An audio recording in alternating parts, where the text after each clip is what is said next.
Bien, en esta oportunidad voy a hablar acerca de los signos del electrocardiograma del infarto agudo del miocardio con ST elevado y sin ST elevado.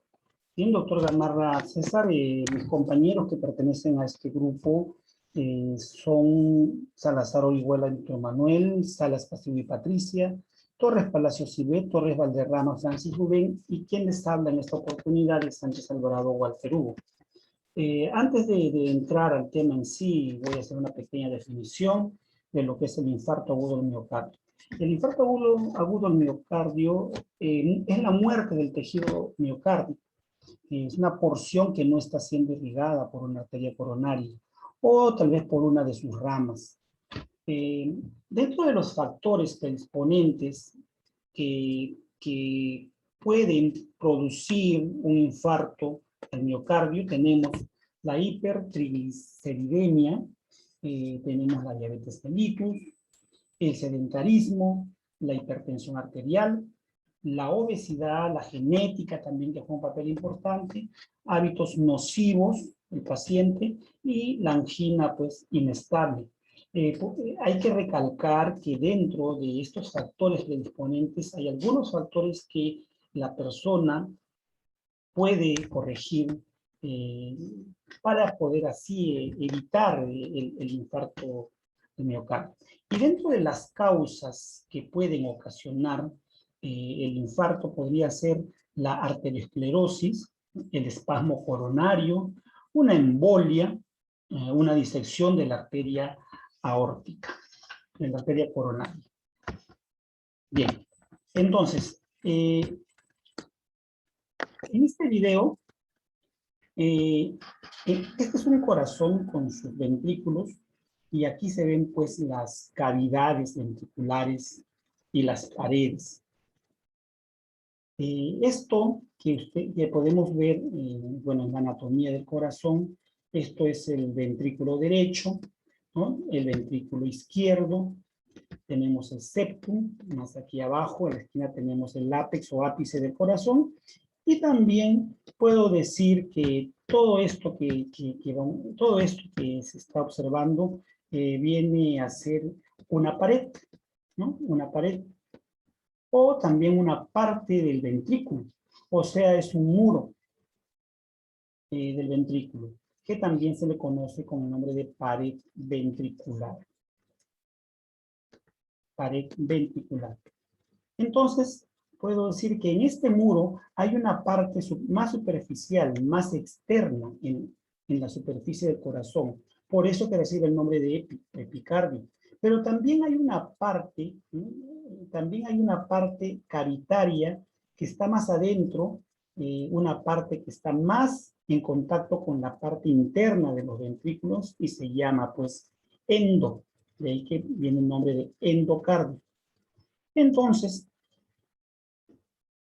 podemos indicar que tenemos el endocardio, el epicardio, el muro o pared ventricular, ¿no? Y pues, dependiendo de dónde ocurre el infarto, va cambiando de nombre y va haciendo diferentes dibujos pues, en el electrocardiograma.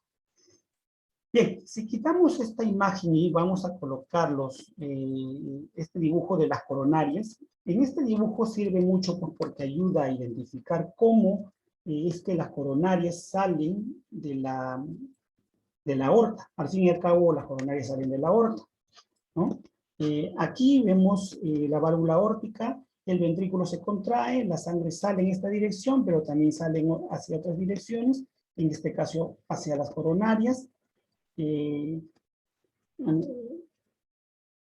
Hay otra forma que también va a emerger porque aquí por la coronaria izquierda, la descendente anterior, etc. Entonces, al bombear el corazón, pues la sangre pasa por la aorta y sale hacia las coronarias. Por eso hay una estenosis aórtica. Si la sangre no sale bien, un estrechamiento de la válvula aórtica causa dolor, angina y nos causará pues síntomas presincopales, etc. Pero causa dolor porque no se llenan bien las coronarias. En caso de una disección aórtica, bueno, si yo por decir tuve una disección aórtica tipo 1, donde está pues la doble luz, en la parte de la aorta ascendente la sangre se va para acá, pues no se van a llenar bien las coronarias, por eso que causa dolor.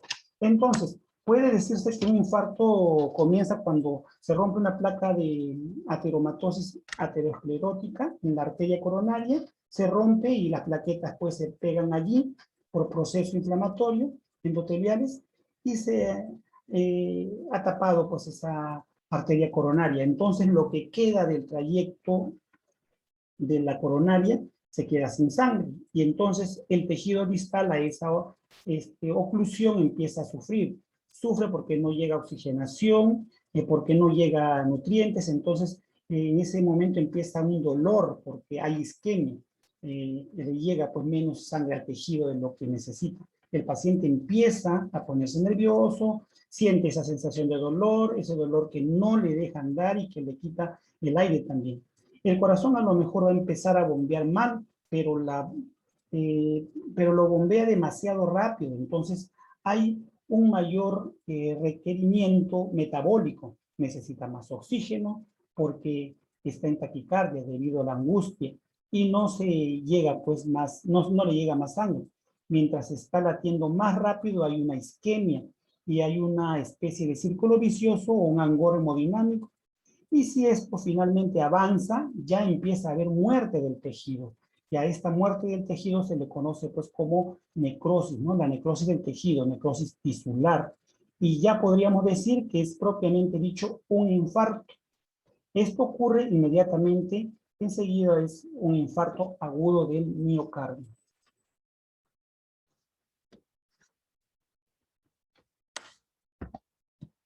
Bien, sabemos que el corazón tiene actividades eléctricas, ¿no? Las actividades eléctricas del corazón pues, son registradas por unos electrocardiógrafos que son como una camarita que se van a colocar pues a nivel del precordio. Entonces tenemos las derivaciones precordiales de las derivaciones precordiales de B1 a B6, ¿no? Entonces, tenemos también las unipolares, que son la ABL, ABS y ABR. Tenemos las bipolares, que son la D1, la D2 y la D3. Y esto se va a encargar de registrar las actividades eléctricas del corazón. La cosa es que si se tiene un infarto, una lesión, etcétera, allí se va a ver una variante a nivel de esta lectura. Entonces, esto es lo que se va a mencionar ahora, pues las 12 derivaciones electrocardiográficas. A nivel de la cara anterior, por ejemplo, vamos a tener el registro a nivel de B4 y B3. Anterior, B4 y esta de B3. Si queremos ver la cara apical, tenemos la B5 y la B6, la cara apical. Si queremos ver la cara lateral, vamos a tener en este caso el nivel de D1 y de ABL, ¿no? En este caso vamos a poder observar. A nivel inferior, esto va a ser a nivel superior, y a nivel inferior me va a registrar la cara inferior, la D2, D3 y ABF. Van a registrar la cara inferior. Y el septum, pues, intraventricular en la parte septal, que va a ser el B1 y B2. Bien, vamos a ver en este sistema de conducción, vamos a ver cómo en la onda del ciclo, cómo es la onda del ciclo cardíaco. Una onda del ciclo cardíaco normal sería una onda P, que es la despolarización auricular, un intervalo PR, ¿no? Que es el impulso detenido allí en el nódulo aurículo ventricular, el QRS, que viene a ser la despolarización ventricular, y la ST y onda T, es el segmento ST y la onda T, que vienen a ser pues la repolarización. Esto es se observa en un electrocardiograma de manera normal. Entonces, pero cuando hay una isquemia en el miocardio, en esta zona, empieza a sufrir, en el miocardio, en esta zona, empieza a sufrir el tejido. Esa isquemia va a generar cambios en el electrocardiograma, definitivamente, ¿no? Esta isquemia que podemos observar aquí en la imagen va a observarse, pues, cambios en el electrocardiograma. Esta isquemia va a generar que la repolarización sea diferente y entonces se va a aplanar, como podemos observar en esta imagen, donde están las ondas, entonces se aplana la onda T, ¿no? Se aplana la onda T, e incluso hay una inversión, como podemos observar aquí, hay una inversión de la onda T, pero sigue siendo isquemia, sigue siendo sin elevación, como podemos observar, sin elevación del segmento ST, porque el ST, pues el segmento ST no se ha elevado simplemente, se ha aplanado, ¿correcto? El ST no se ha elevado, simplemente se ha aplanado y sigue avanzando. Entonces, si sigue avanzando, entonces, pues, sí que luego, pues, va a haber un infarto, ¿no? Si es que esto sigue avanzando, sí va a haber un infarto. Y el infarto empieza en esa parte de adentro, en esa parte endocárdica, y podemos decir que es un infarto subendocárdico. Es decir, la parte interna, ¿no? La parte interna del endocardio y aquello que está por debajo, ¿no? Entonces, esto podemos decir que es un infarto subendocárdico. Y eso pues ya me hace una figura un tanto diferente, porque la inversión del ST ha pasado a ser un infradesnivel del ST, como lo podemos observar aquí abajo, ¿no? Entonces la figura final que se va a mostrar en un electrocardiograma, pues va a hacer un infarto sin elevación del ST, con infarto subendocárdico en el intradesnivel del ST, como lo podemos observar aquí. Eso es un infarto subendocárdico. El paciente tiene mucho dolor, ya puede haber un fallo ventricular. Esto puede, un fallo ventricular entre otros, ¿no? Pero sigue siendo un infarto sin elevación del segmento ST. Y hasta ese momento es un infarto. La isquemia subendocárdica que no ha atravesado toda la pared ventricular sigue siendo un infarto agudo al miocardio sin elevación del ST. O también se le puede llamar, se le puede denominar como síndrome o síndrome coronario agudo sin elevación del ST. Y el tratamiento, pues en este caso, es de antiagregarios y anticoagulantes para que no se siga pues formando el trombo antiagregante, ni tampoco, o si en todo caso se va estabilizando, si se va estabilizando el trombo anticoagulante.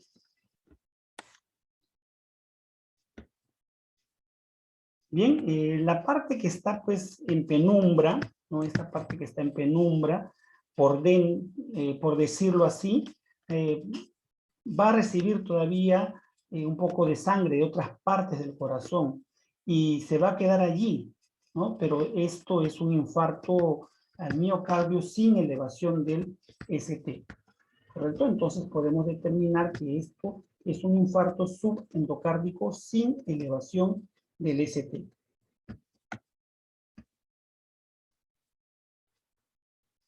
Pero si esto continúa, o el vaso sanguíneo ocluido es otro, o es pues anterior, entonces la muerte es de toda la pared. es decir, cruza a lo largo y ancho de toda la pared, como podemos observar en la imagen, cruza a lo largo y ancho de toda la pared y se le denomina infarto transmural. Y como llega al epicardio, también se le llama infarto subepicárdico. Es un infarto mucho peor, porque, de peor pronóstico, porque queda un pedazo de ventrículo sin que funcione, entonces no se mueve bien, esa zona queda pues en acinesia, con hipocinesia, y la función ventricular queda muy afectada, pero muy afectada. Esto sí que genera pues una figura de elevación del ST. En ese segmento ST lo eleva, como podemos observar acá en la imagen, y esto sí que se denomina un infarto transmural, ya que produce una elevación del ST. Podríamos decir que esto es un infarto agudo del miocardio con elevación del ST, o también denominado síndrome coronario agudo con elevación del segmento ST. Entonces, para ello el tratamiento, pues hay que sacar el trombo, hay que quitarlo, y como se va a tener que quitar pues este trombo, tenemos que hacer una cirugía para que se pueda retirar este trombo y así poder salvar la vida del paciente. Muchas gracias.